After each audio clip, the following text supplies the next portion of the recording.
What is good, everybody? My name is Ronnie J, and welcome to my new series, HITYA, which stands for Have I Told You About, where we discuss games, books, movies, music, and anything that's on my mind, as well as yours. Today, we're going to go ahead and discuss Die Volume 1, Fantasy Heartbreak, ooh, shiny, which is published by Image Comics, with words by Kieron Gillen and art by Stephanie Hans. So,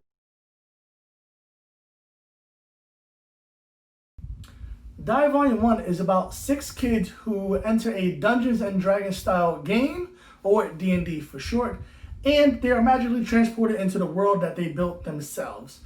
The party consists of the Neo, the Godbinder, the Grief Knight, the Dictator, the Fool, and the Master. This makes up the 6 kids who went in there, and once they come out of the game, they realize that it's been about 2 years since they've been missing. And then we do a huge time skip and we jump to 26 years later, and with the reason being unspecified as of now. Once you read it, you'll find out. But they have to go back into the game once more. Now, I know what you may be thinking, right? It kind of sounds like Jumanji a little bit, right? But bear with me, it's not exactly Jumanji, old or new version, but you'll find out as we go along, okay? Let's get into it.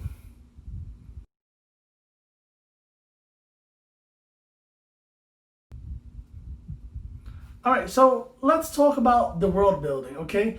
If you're new to Dungeons and Dragons, your first campaign is probably going to be, I guess you could say, a little campy, but also very beginner friendly, and that's what the beginning of their world is like, okay? So it will include non-copyright hobbits, dragons, but you'll also see very cool elements like a steampunk army, their own riff on zombies, shapeshifters, and so on and so forth. It's very what some people would call high fantasy, but very true to the Dungeons and Dragons motif, okay? And to dive a little bit into some of the classes that I saw in there that I have not seen in Dungeons and Dragons personally, the way that they explained the Neo is like a Fae rogue, as if it was created by William Gibson.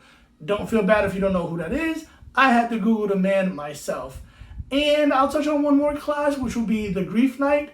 If you've ever played World of Warcraft or ever seen World of Warcraft, it's kind of like a cross between a Paladin and a Death Knight. If you like mix them together, that's where you would get like the Grief Knight, okay? There are a lot of cool battle scenes. You get to see how each of their powers work out. And it's kind of all based around this hub called Glasstown. It looks beautiful inside and outside. I'll try to go ahead and add screenshots for you if I can. But it's a beautiful place. And like I said, very beginner friendly, but everything is not as it seems, as cliche as that sounds. We're going to go ahead and get to the good parts, okay? Trust me.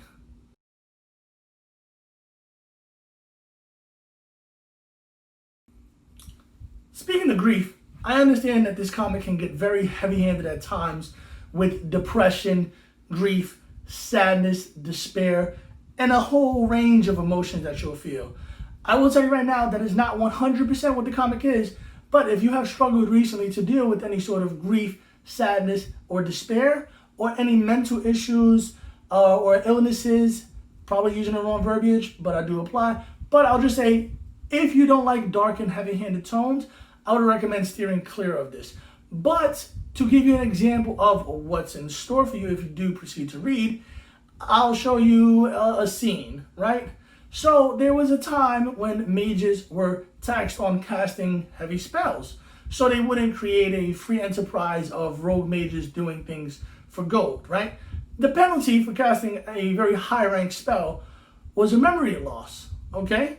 So one day, the Archmage's kids were kidnapped and they were taken to a tower and put in a cage and held for ransom. The Archmage did what heroes do. He went to go save his kids. Along the way, as he's casting spells and defeating foes, he loses out on his memories. One example is the blossoms falling on his wedding day. Cast a spell, poof, gone, right? He keeps on battling, going through his adventure, cast another high-ranking spell to get further in the tower. Bam, he forgot his grandmother's recipe for nettle stew. As he makes his way to the top of the tower, he sees that his kids have been turned into hydras while they're in the cage, right? So he goes to cast the spell, to open the cage, and the memory that he loses is of his kids, of who they are to him. So you can imagine what happens when he opens the cage, sees the hydras, and does what heroes do.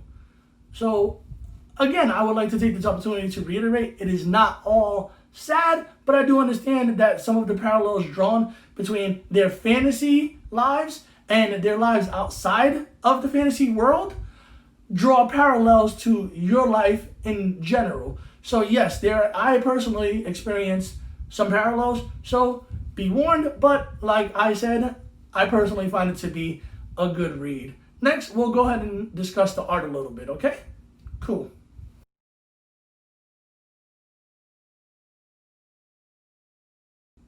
Okay, so up next, we're gonna go ahead and talk about the art. I'll be real brief here because I am not an art critic, not in the slightest, but I'll let you know my take on what I saw. A lot of it looked like it was, I don't want to say watercolors, but it looked like it was definitely painted with a brush. If you are a little bit past your 30s like me, you might remember the old heavy metal comics that were kind of everywhere. You know, they were like in the gas station, in the corner store. If you remember what that artwork looked like, it's a little bit like that, but with a lot of heavy influence or heavy emphasis on purple tones and a very, very heavy emphasis on red tones, which you'll see all throughout, both in the fantasy world and in their real world.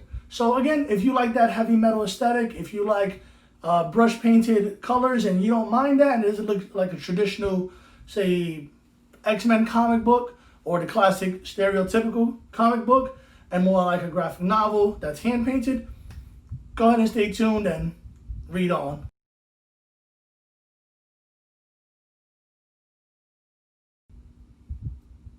So at this point, I'm going to go ahead and put a timestamp somewhere on the screen. And if you want to avoid spoilers for the ending, go ahead and jump to the timestamp that you see on your screen now.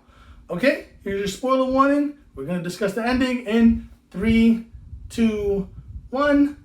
Let's go. Okay, so the ending of the first trade, probably not a shocker to anybody, ended the way you would kind of expect it to end, but with a slight little twist.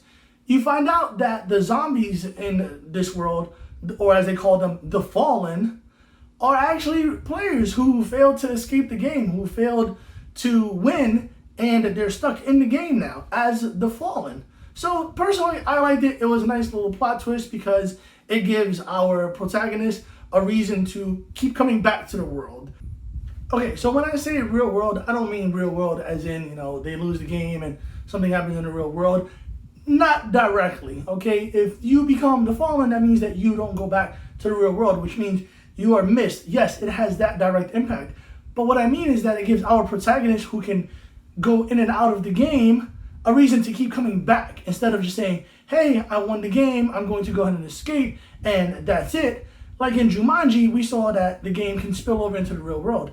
Here, it's not just win the game. It's, hey, I have to win the game and see if there's a way to turn the Fallen back to what they were. Now, again, I've read Volume 1 so far, or Trade 1 if you want to call it that. There may be more plot twists in the future, but so far, the premise and the concept and the artwork definitely has me hooked, and I'm digging it all. So let's go ahead and wrap this up with a final scoring.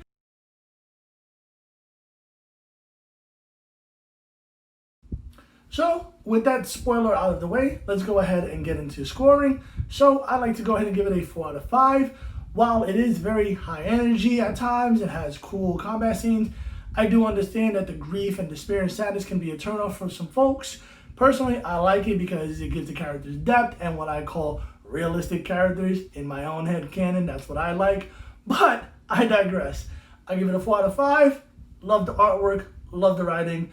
As a new player to Dungeons and Dragons, it's a really cool concept, and you can go ahead and pick up the first issue for $3.99 at your local comic book store or your local bookstore, or you can pick up the first volume as it's labeled, or what some people call a trade, which is the first 5 issues combined into one nice little thick book, which is what I reviewed today.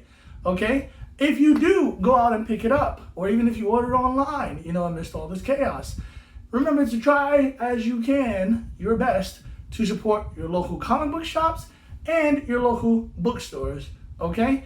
And this is, again, published by Image Comics, which is a nice break if you want to take a reprieve from the big two, being Marvel and DC. Nothing against those guys, I love them as well, but I like the breath of fresh air that Image Comics brings to the table. If you liked the video, go ahead and hit that thumbs up. If you didn't like it, hit that thumbs down. Either way, it's instant feedback from me. So I hope that you did like the video.